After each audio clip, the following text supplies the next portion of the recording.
12월 12일입니다. 인생을 즐기십시오라는 제목으로 전도서 8장 9절에서 17절까지 말씀입니다. 전도자는 계속해서 이렇게 말합니다. 나는 이 세상에서 벌어지는 모든 일을 살펴보다가 이 세상에는 권력진 사람 따로 있고 그들에게 고통받는 사람 따로 있음을 알았다. 그렇게 이제 이야기를 시작해요. 권력을 쥔 사람 따로 있다는 것은 권력을 쥔 사람이 여기서는 악한 자를 말해요. 그래서 악한 자가 그 의인들에게 고통을 가한다는 사실을 알았다. 그런 뜻입니다. 그런데 그 악한 자가 죽어서 무덤에 묻혔는데 장지에서 돌아오는 길에 사람들이 그 악한 자를 칭찬한다. 사실 욕을 해야 되는데 오히려 그 악한 자를 칭찬한다. 그 악한 자는 죽어서도 사회적으로 큰 명성과 영예를 얻고 존귀하게 취급받는다 그런 뜻입니다. 그런데 그 악한 자가 평소에 악한 일을 하던 바로 그 성읍에서 그렇게 된다는 거예요. 멀리서 그 사람을 잘 모르는 사람들이 그런 게 아니라 잘 아는 사람인데도 불구하고 그 사람을 칭찬한다. 이렇게 지금 얘기하고 있습니다.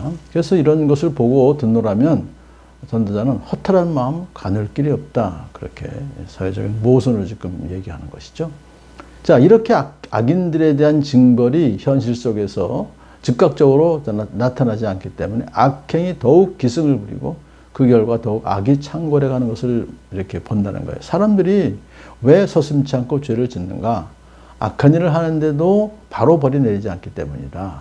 악한 사람이 100번 죄를 지어도 그는 여전히 살아있다. 죄를 이제 형벌을 받지 않는다. 그런 뜻이죠.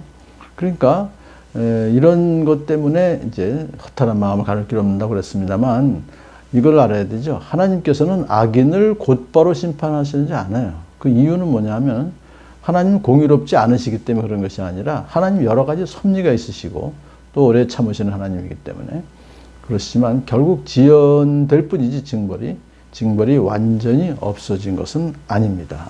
언젠간 악한 자들을 하나님께서 반드시 심판하실 때가 오죠. 자, 사람들이 이렇게 말합니다. 하나님 앞에 경건하게 살면서 하나님을 두려워하는 사람은 모든 일이 다 잘 되지만 악한 자는 하나님을 두려워하지 않으니 그가 하는 일이 잘 될 리 없으며 사는 날이 그림자 같고 한창 나이에 죽을 것이다. 이런 것은 전통적인 가르침입니다. 성경에서도 그렇게 이제 표면적으로는 그렇게 가르치고 있죠. 그러나 현실은 그 가르침에 배치될 경우가 많아요. 그래서 이것을 전도자가 알기 때문에 그것을 이제 사례를 이렇게 제시한다 하죠. 이 세상에서 헛된 일이 벌어지고 있다. 악한 사람이 받아야 할 벌을 의인이 받는가 하면 의인이 받아야 할 보상을 악인이 받는다. 이것을 보고 나 어찌 헛되다고 말하지 않을 수 있겠는가. 그러니까 전도자는 하나님의 공의가 실현되지 않는 현실을 보고 헛된다 이렇게 말하는 거예요. 하나님께서 공의를 실천하신다고 하면 의인이 상을 받고 악인이 벌을 받아야 마땅한데 전도자가 경험해 보니까 그렇지 않은 경우가 있다는 거예요. 그래서 이제 전도자는 이렇게 권합니다. 나는 생을 즐기라고 권하고 싶다.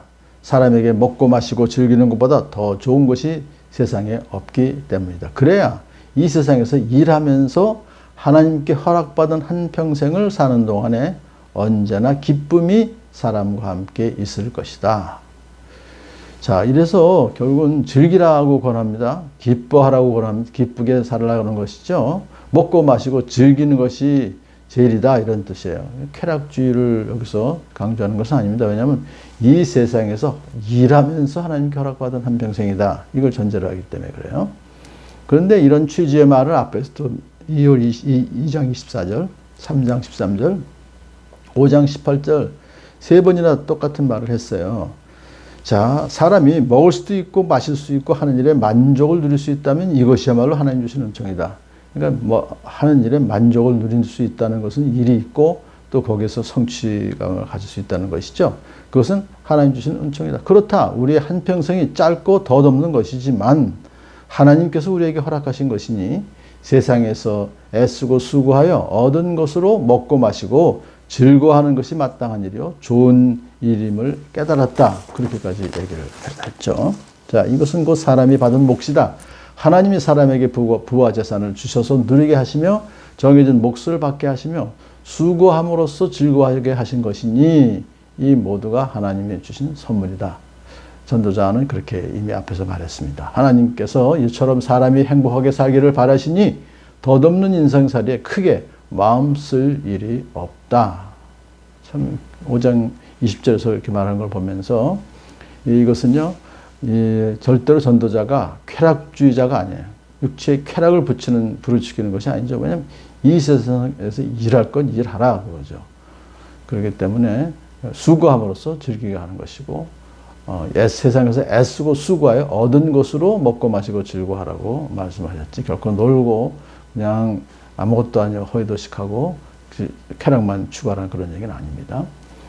자, 내가 마음을 다하여 지혜가 무엇인지를 알고자 했을 때에, 그리고 땅 위에서 밤낮 쉬지 않고 수고하는 사람의 수고를 살펴보았을 때에 하나님이 하시는 모든 일을 두고서 나는 깨달은 바가 있다. 자, 열심히 이제 수고하는 사람들을 잘 살펴봤다는 거예요. 그런데 뭘 깨달았냐면 그것은 아무도 이 세상에서 이루어지는 일을 이해할 수는 없다는 것이다. 하나님의 그 섭리 역사가 위대하고 오묘하기 때문에 인간의 연약한 지혜나 인간의 스스로의 노력에 의해서는 깨달을 수가 없다는 것이죠. 로마서 11장 33절에서도 하나님의 지혜와 지식은 어찌 그리 깊고 깊으십니까? 그 어느 누가 하나님의 판단을 헤아려 알 수 있으며 그 어느 누가 하나님의 길을 더듬어 찾아낼 수 있겠습니까? 그렇게 사도 바울도 고백했어요. 그래서 전도자가 이어서 말합니다. 그 뜻을 찾아보려고 아무리 애를 써도 사람은 그 뜻을 찾지 못한다. 자기가 그랬다는 얘기죠. 혹 지혜 있는 사람이 안다고 주장할지도 모르지만 그 사람도 정말 그 뜻을 알 수는 없는 것이다.